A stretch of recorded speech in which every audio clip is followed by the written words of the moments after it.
Welcome to the Tech Egg. Don't get scrambled. Enjoy the video.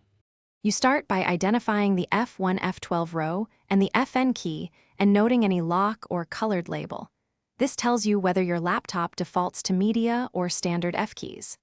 Once done, open your BIOS/UEFI or the vendor keyboard utility to find a function key behavior option.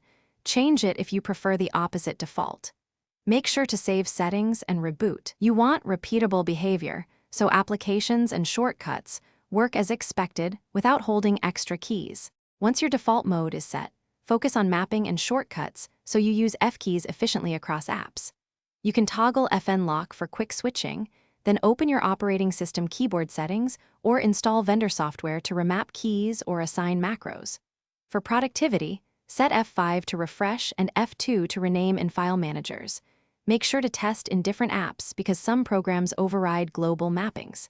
If you use media controls a lot, create layered shortcuts so one F key serves two functions. You finish by adding advanced remaps and a troubleshooting habit. Install tools like Auto Hotkey or Keyboard Maestro to create app-specific F key behaviors. This gives you powerful, contextual shortcuts.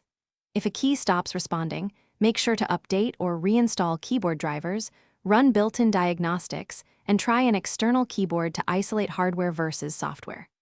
If issues persist, reset BIOS defaults and then reapply your preferred settings. That often clears firmware glitches and restores reliable function. Thanks for watching. Consider subscribing if I helped unscramble your problems.